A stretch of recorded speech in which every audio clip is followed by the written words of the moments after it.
ole tun video hian pian roll kan zir tak tak ma thil pai mo ho ko sailok duwa chu chu milongai tla sak kula te han de ni e kan ngai tla don i hei FL20 ni i video ka upload ma sabera khan i FL12 kan install ta FL12 kan mo ta ni chain FL12 chu hei hin ta hei FL12 chain hei adanglam na hi a shit mai chu lo so hi kan tilian da i hei FL12 fa chan hei tan ti hei channel rec kan tia channel rec hai jia ko hi hei ta hen 1 2 3 4 mp ta chan FL12 ka chan mp me lo hei boy lo tun hei number aro mp ti na ni lo na ki na kan na soi fia jela kan zir ho pain karon soi lok duni chu adanglam na tlem adanglam na ho chau kan soi do ni chu join hei alem ho chu hei hetami ho hi i FL12 a chunga ta om pheo khai FL20 a chon tai nia choin du chona son call thai a tengau hi son call dan chu kina kan la soinga chon headline mi hi kan haira sak chonga hei hi I see ni no 3 pixel valley hei hei hi tami hi hei fader hi i FL20 a chon ron thlaka nopin ron thlak ta fader ka ti khan i anor tol chi ni cho hei mixer hawa mo nor tol chi ka fader an tia tianga her chi hi chu nop an ti ho ke no bin nop chain ei fader kha she sang to chain FL12 a chon hei tlai fader khan ron da ta tla hi i hei master volume ania hei master pitch ania chain FL20 a chon he ta hi nopin ron da ta achung zoki master volume an noi zoki master pitch ni article chen aron dang le bok chu i headline hin ta pattern le song din ta hei ni kina kan mang chho dona kan soi fianga ma se i FL12 user ta na kan no boilo nan hei FL12 a chon i loop ang khanom ta chen FL20 a chon tian pattern le song tin ran thak to ta chu channel rek le playlist ami hi i kan play thak khleng thei na khan ta nikina kan azir ho to na kha chu lo lungai lo phot tula chuan heng ho hi i karon sei du ber jok chu abak jong chu ti khan danglam ba kom to lo ta ni danglam na anei to lo tlukania i hei alem hi ai nang vek hei alem hi nang vek chuwang chuan FL12 fa ti karon sei ho reng ka he tiang ho mi hi chu i headline china ka highlight ho big bak lo kha chu ai nang veka chuwang chom boina turom don lo ti ha karon sei du a chuanin thil pakhat le chu kan zir hawa ka du lok chu i plugins lak lu dan hi sei lok ka duwa chon chan chu pen roll video siam khan plugins lak lu dan ne na sei khan video rei dul tuk ta join tunami po he ten arai chakem hi i plugins lak lu dan hi chi thu moma apoi mo ve khelo lak lu dan o samber hi ka soi duwa i hei x lokela hei ama sabera chona all samber chu i FL12 pa pakhono ma hei channel rakhi kan monga noya plus kan muta hei hi i velampang kan left click chon hei i drum so hei den drum so dikhan hei midi hei chu poi mo lawa hei teng how te hei FL vibrator ti choi hei hi ta join hei tekhinan i plugins man du kha ming ka i share chon ten i FL kisi ka ti chin nga ten hei kan man tur nikina hei ten FL kis ka ten ko open ta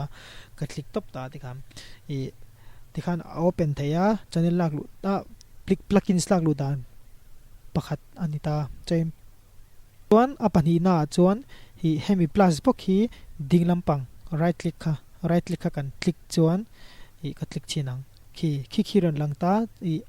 omzia chu a ming chau ni lo khan a visually ama lem deng hang kan mu thei ta ni join hai tian chi sang mani ching khan ai FL keys kan open ta FL slayer hai guitar ten ve ta chain drums ka FPC ka double click ang ani lo pon ka double click photang ka ki tikhen FPC khan open le ta ni ki ka double click khan ai ten click wall thei ta join tikhan FPC join alang lu dan tang pakhat le chu hei i file hi oma at hi hei hetami at hi kan mu chon kan left click anga khi nichina heta plus kan left click ang che khan khi ting che khian thi kan left click khan khi aron lang ta ni chain option dang le chu heta view plugin picker khi om ta khi view plugin picker khi ni lo pon I et tang ka click longa chi F8 kan metang F8 computer khan chain khi ran lang tor ta chain I hetlam pang chau hi lak lo chin ta ni channel rek khawa khan mo channel rek khawa kha chon helam pang chau hi lak lo tur ania henga wi chu mixer lak lo chin ni na ki na he chu na ki na kan na zir ho do na I ngau hi kan man tur hon ta ne channel rek khan ni drums ti te keyboard ti ho khamo ri nei ho he chu effect an ta he hi I plugin se no ho I keyboard ri hawang te chi sang sang kha khan mai chain kha session tur nia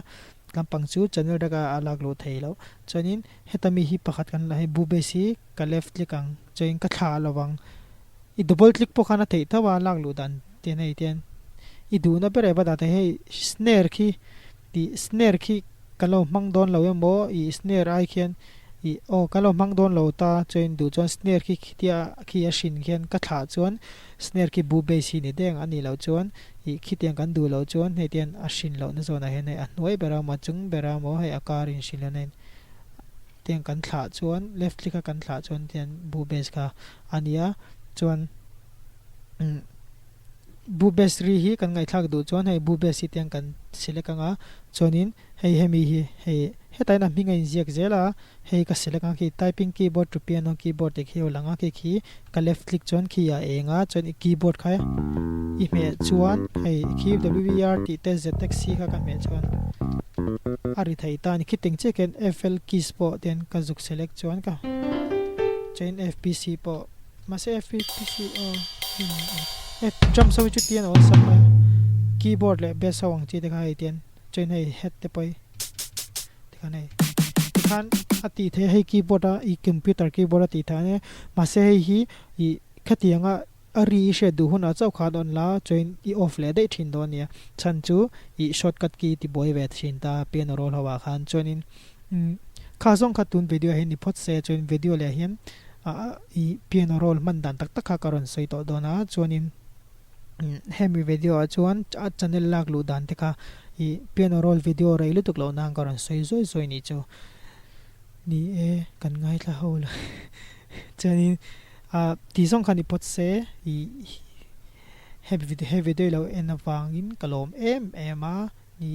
kan lom tla chani video le kan mule thonga piano roll kan sir ho tak tak to don ne he ti song ni report do se in the vai chunga ceiling om kalom